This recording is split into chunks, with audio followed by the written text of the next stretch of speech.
저번 영상에서 우리는 빛이 과연 입자인지 파동인지 알아봤습니다. 과학계는 이 빛이 뭔지에 대해서 야 내가 맞네 네가 맞네 무려 300년을 싸워왔는데 이 논란은 천재 과학자 알버트 아인슈타인의 등장으로 끝을 맺었습니다. 광전 효과는 빛은 파동과 입자가 동시에 존재한다. 빛은 이중적이다. 라고 과학계가 결론짓게 만들었죠. 그런데 뜻밖에도 이 광전 효과로 인해서 양자 역학이 싹을 트게 됩니다. 1906년 조지프 존 톰슨은 전자를 발견하면서 노벨 물리학상을 수상합니다. 또 톰슨은 최초의 원자 모형을 제시했는데 이 최초의 원자 모형은 원자 내부의 전자들이 건포도처럼 박혀있는 모습입니다. 자, 이렇게 전자가 발견되고 최초의 원자 모형도 나왔는데 1911년 톰슨의 제자 러더퍼드가 스승님의 원자 모형을 반박합니다. 러더퍼드는 스승님 톰슨의 원자 모형을 기반으로 새로운 원자 모형을 제시합니다. 러더퍼드의 원자 모형을 보면 양성자로 된 핵이 중간에 있고 여기에 대부분의 질량이 분포합니다. 그리고 이 양성자의 주위를 전자들이 돌고 있는 모습이죠.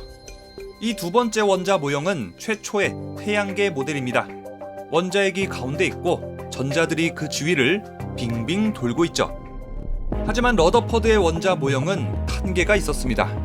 자석의 경우에는 플러스 극하고 마이너스 극이 만나면 붙어버리잖아요. 원자의 원자핵은 플러스 전하, 전자는 마이너스 전하니까 서로 끌어당기는 인력이 작용해서 전자가 원자 쪽으로 달라붙어야 됩니다. 그런데 러더퍼드의 원자 모형은 전자가 원자핵의 일정 궤도를 계속 돌고 있고 전자가 원자핵 쪽으로 끌려 들어가지도 않습니다. 이 말은 전자가 에너지를 방출하면서 가속하고 있다는 얘긴데 맥스웰의 파동방정식에 따르면 말이 안 되는 모델입니다. 회전 운동하는 전자는 전자기파를 방출하고 이 에너지를 다 방출하고 나면 전자의 에너지는 그만큼 줄어들고 결국 에너지를 잃은 전자는 원자핵에 끌려 들어가야 맞습니다. 이 모든 과정은 순식간에 일어나고 원자는 붕괴하겠죠. 자, 만약에 원자가 붕괴되면은 내 몸도 순식간에 붕괴되고 이 세상도 지구도 태양도 전부 다 순식간에 없어져야 되는데 그런 일은 일어나지 않죠. 과학자들은 슬슬 머리가 터져 나가기 시작합니다. 이 두 번째 원자 모형은 확실히 정교해요. 아니 그러면 뭐합니까? 이 모형대로라면 원자는 전부 다 붕괴해야 돼요. 아 거의 다 온 것 같은데 이게 설명이 안 되네. 이때 덴마크의 과학자 보어가 등장합니다. 보어는 첫 번째 원자 모형을 만들고 전자를 발견한 톰슨의 제자이자 두 번째 원자 모형을 만들고 원자핵을 발견한 러더퍼드의 제자입니다. 그러니까 닐스 보어는 톰슨의 제자의 제자인 거죠. 보어는 처음에 톰슨 아래에서 공부를 했었는데 톰슨이 자기 제자 러더퍼드한테 갈 것을 권유했고 그렇게 보어는 러더퍼드의 연구소로 가게 됩니다. 닐스 보어는 러더퍼드 아래에서 과학실험과 연구에 정진하고 있었는데 보어는 스승 러더퍼드의 원자 모형을 보더니 이렇게 생각합니다. 분명히 스승님의 원자 모형이 맞기는 한데 완벽하지가 않는군. 전자가 원자핵 쪽으로 빨려 들어가지 않는 이유 이것만 설명하면 될 것 같은데 이 원리가 도대체 뭘까? 연구 끝에 보어는 이상한 결론을 내립니다. 도저히 모르겠군. 일단은 스승님의 원자 모형이 맞다고 치고 원자도 붕괴되지 않는다고 하지. 보어는 이렇게 스승의 원자 모형이 맞으면서도 원자가 붕괴되지 않는다고 가정했습니다. 일단 이렇게 질러놓고 원자가 붕괴되지 않는 이유를 찾자는 거죠. 결과를 먼저 정해놓고 원인을 찾자는 독특한 해석이죠. 보어는 그렇게 스승 러더퍼드의 원자 모형을 다듬습니다. 보어는 모든 것을 정상 상태로 설명했습니다. 전자는 정상 상태에 있기 때문에 에너지를 방출하지 않고도 같은 궤도를 유지한다. 전자는 정상 상태에 있기 때문에 여러 가지 궤도를 갖게 되는데 이 궤도는 띄엄띄엄 존재한다. 전자는 오직 궤도 1과 궤도 2에만 존재할 수 있지 궤도 1과 2 사이에 존재하는 이 공간엔 절대로 존재할 수 없다. 전자는 오직 정상 상태의 궤도에만 존재하고 다른 궤도로 이동할 때는 에너지가 방출되거나 흡수된다. 자, 이 보어의 원자 모형을 수소 원자로 쉽게 설명해보죠. 수소 원자는 원자핵 하나, 전자 하나로 이루어져 있는데 수소 원자의 전자가 궤도를 바꾼다고 쳐보죠. 우리의 상식대로라면 수소 전자가 궤도 1에서 궤도 2로 이동할 때 이렇게 이동할 것 같잖아요. 그런데 전자가 궤도를 바꿀 때 그 어떠한 과정 없이 순식간에 궤도를 점프한다는 겁니다. 이거는 마치 태양을 돌던 지구가 갑자기 화성 궤도로 순간이동했다가 또 갑자기 목성 궤도로 순간이동했다가 이런 식으로 순간이동, 점프한다는 거죠. 자, 이게 바로 양자도약입니다. 고전 역학에서는 에너지의 흐름이 연속적이라고 했기 때문에 지구는 절대로 화성 궤도로 갔다가 목성 궤도로 갔다가 이런 식으로 순식간에 점프할 수 없다고 해석합니다.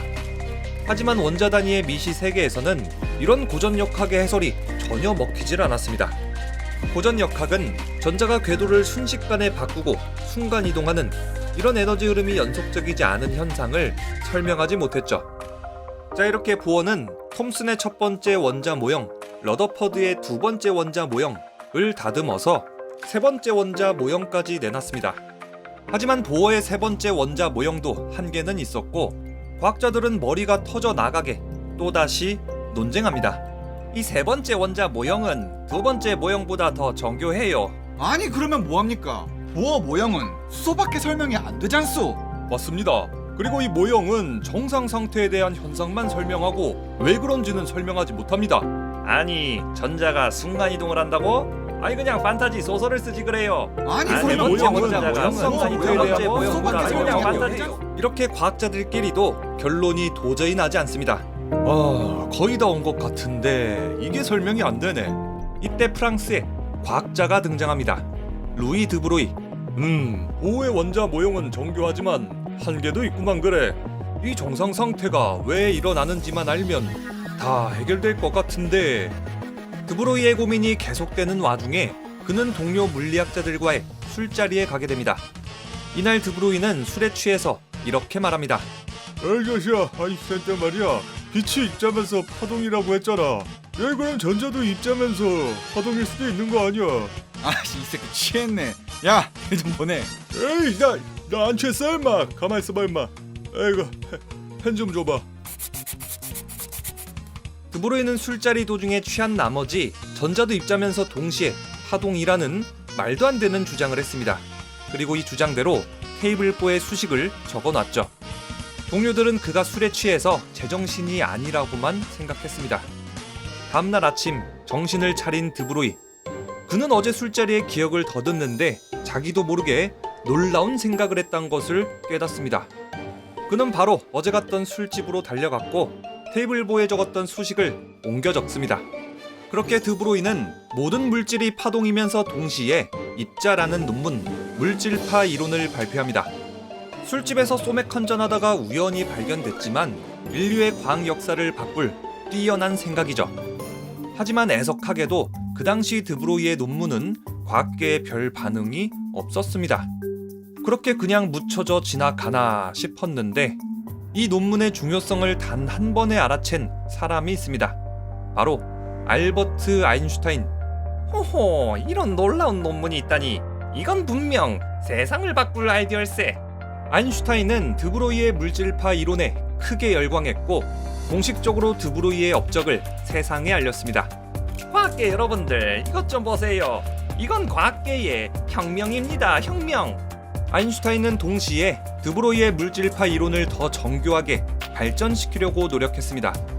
아직 박사학위도 받지 못했던 드브로이에게 세계 최고의 천재 과학자 아인슈타인이 관심을 가져주고 이론까지 다듬어 주다니 드브로이는 그렇게 엄청난 행운을 얻고 일약 스타 과학자가 됩니다. 자, 이렇게 1924년 루이 드브로이의 물질파 이론 덕분에 고원자 모형의 정상 상태도 양자도약도 설명할 수 있었고 수소 이외의 모든 물질들의 파동성도 설명할 수 있게 됐습니다. 하지만 드브로이의 물질파 이론에도 한계는 있었습니다. 전자는 정말로 입자임과 동시에 파동이라는 이중성을 갖고 있는가? 물질이 정말로 이중적이라면 모든 것이 설명이 가능하지만 물질이 진짜로 이중적인지 아닌지는 증명되지 않았다는 것. 그런데 물질파 이론이 발표된 지 겨우 3년밖에 지나지 않은 1927년 데이비슨 거머 실험에 의해서 드브로이의 방정식이 증명됩니다. 데이비슨 거머 실험은 전자를 이용한 이중 슬릿 실험입니다. 예전에 토마스 영이 빛을 이용한 이중 슬릿 실험으로 빛의 파동성을 증명했는데 이 실험에서 영감을 얻은 거죠. 이거랑 똑같은 실험을 진행하되 빛 대신 전자를 쏴보는 겁니다. 슬릿은 길다란 구멍이란 뜻입니다. 길다란 구멍이 2개 있으니까 이중 슬릿 실험이라고 부르죠. 구멍이 2개 뚫린 판자 뒤에 판자를 하나 더 설치해두고 전자를 쏘는 총으로 이 이중 슬릿을 향해서 전자를 쏴봅시다. 전자가 입자라고 생각한 과학자들은 이렇게 예상했습니다. 어떤 전자는 벽에 맞고 튕겨져 나올 거고 또 어떤 전자는 구멍을 쏙 통과해서 벽 뒤에 있는 스크린에 도착하겠군. 이 실험에서 과학자들은 무수히 많은 전자를 이중 슬릿을 향해 쐈습니다. 우리들의 예상대로라면 뒤에 있는 판자에는 구멍을 지난 전자들이 달라붙어서 2개의 줄무늬가 생길 거다라고 예상되겠죠. 그런데 결과는 완전 딴판이었습니다. 아니 이게 무슨 일이요? 2줄이 아니라 여러 줄에 간섭 무늬가 나오다니. 도대체 어떻게 해야 하나의 전자가 2개의 구멍을 지나서 여러 개의 줄이 나온 걸까? 과학자들은 이 결과를 가지고 싸우기 시작합니다. 이보시오, 전자는 원래 하나였다가 이중 슬릿을 지날 때만 2개로 갈라지는 거요. 그게 무슨 소리요? 분명히 야구공을 하나만 던졌는데 어떻게 야구공이 2개가 된다는 거요? 전자는 처음부터 2개였던 것이요. 개소리 하지 마시게. 애초부터 원자 구조가 잘못된 거 아니요?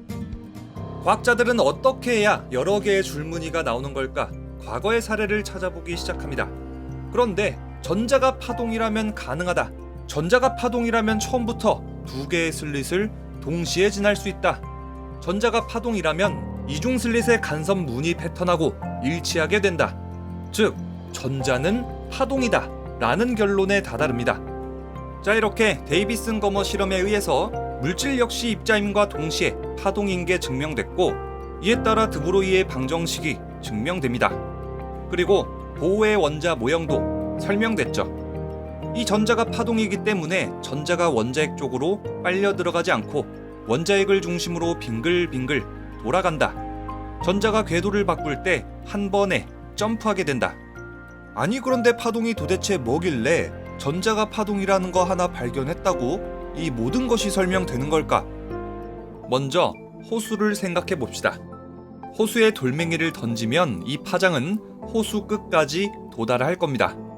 파장이 끝없이 전진하면서 퍼지는 거죠. 반면에 기타를 생각해 봅시다.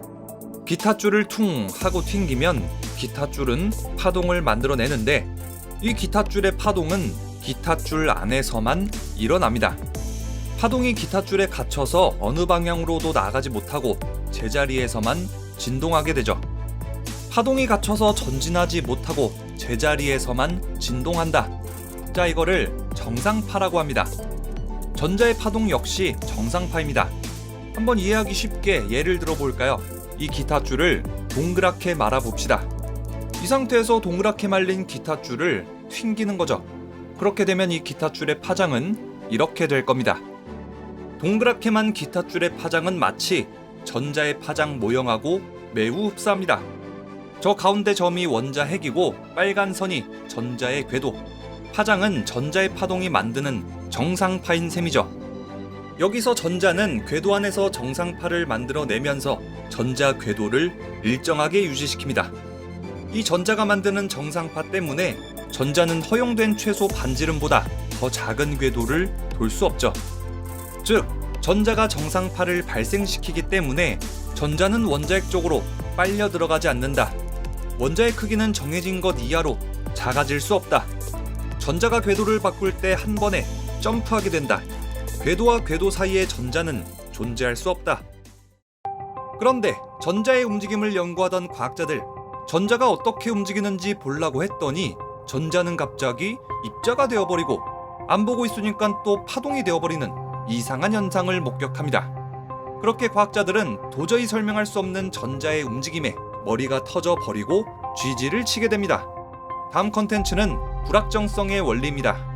와, 제가 맨날 우스갯소리로 머리 터지네 마네 그랬는데 이제는 진짜 터질 것 같아요. 진짜 죽을 것 같아요.